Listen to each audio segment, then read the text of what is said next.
Hello, everybody. It's Linda Frazee. I have 40 years of helping people manage stress and change, and I want to talk to you today about listening to the language of your body.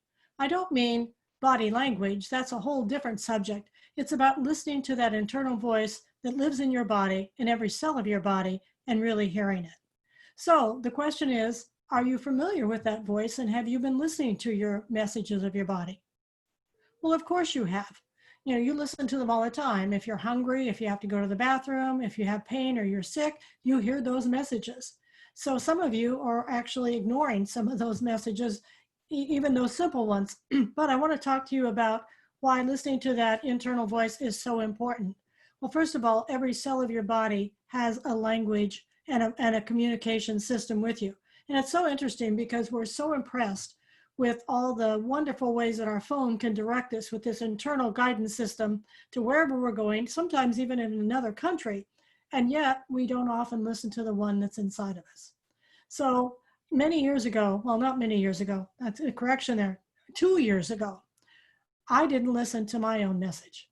What was happening was I was having some pretty severe symptoms, and they've been coming on for some time, and I kept minimizing them and ignoring them because I was busy. I had things to do. I didn't have time to be sick, and I don't think of myself as any kind of a sick person, so I would not even honor them. Finally, they got more and more severe, and I finally thought, okay, I'll meditate. I'll sit down and I'll check in with my body and see what it has to say. And the message was, go to the hospital now. So I went, okay. So I got up and I drove myself to the hospital, and that happened to have saved my life. I had a major condition going on, and if I had waited another day, I might not even be alive to tell you this story now. So when I talk about the importance of listening to your body's message, I'm not just talking about this from a scientific standpoint. I'm telling you, I've had some real experience. I almost blew it. I almost blew not listening to the most important message of my life. So how are you at listening? Let's talk about 3 kinds of messages from our body that are really important, that it's important to notice and to really get with. So, and why is it important to listen to this language of your body? Well, your body is tapped into every intricate system in your whole being in every way. And so there are messages coming your way all the time, again, if only you will listen. So one of the biggest messages that comes through is pain. Pain is a message that comes through everybody, every place. Now, there is a motto in this country, which is no pain, no gain. And that might be a useful one if you're starting a new exercise program. But if you are in a normal sort of life and you start getting some pains, you need to look at those.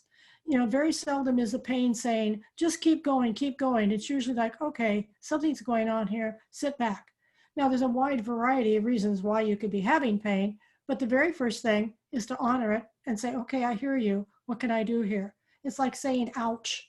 Ouch. If you had a child that was saying, ouch, ouch, you probably wouldn't make them continue to do something that was causing them pain. So pain is a message that needs to be honored. The second one are your emotions. In this vast city in this world, people are often out of touch with their emotions, and your emotions are another language of your body. Your body is giving you clues to what's going on.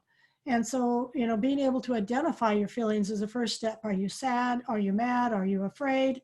Are you anxious? All these kind of things are really happening inside you, and being able to name them is the first step.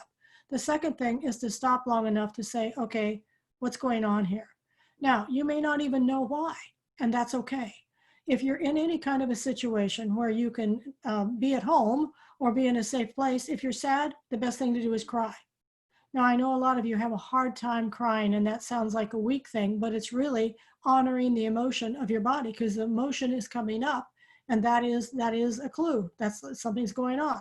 So if you can't do that at work, or you're in a place where you can't just sit down and cry appropriately, when you get to your car, you can do that. Or when you get home, or find your privacy, go in the bathroom and cry.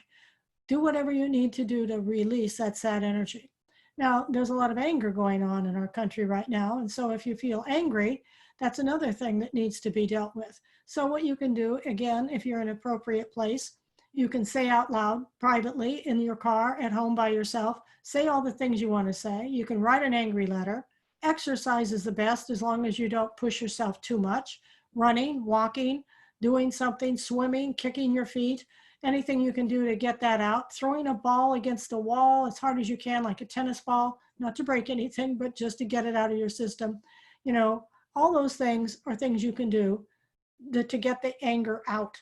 But that's a message from your body. I'm angry. Okay, so do something. Okay, so it's an energy that arises. Then do something that doesn't hurt yourself or anybody else.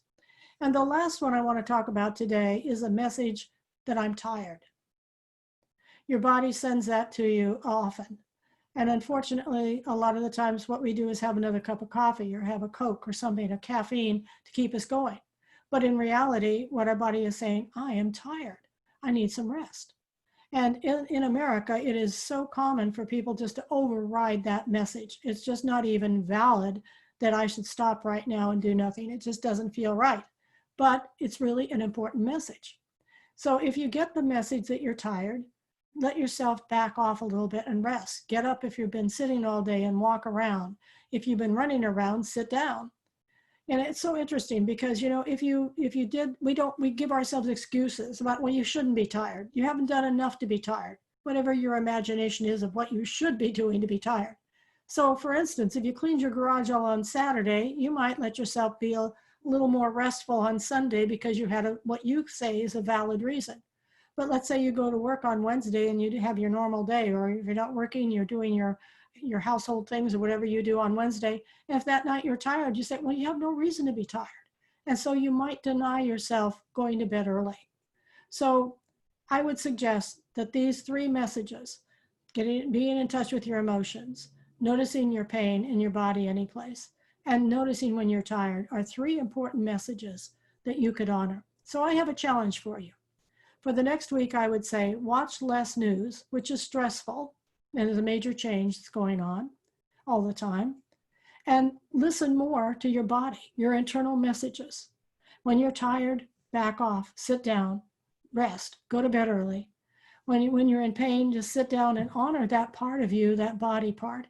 And when you're having emotions, do something constructive with them in the moment about getting them out in a healthy and appropriate fashion.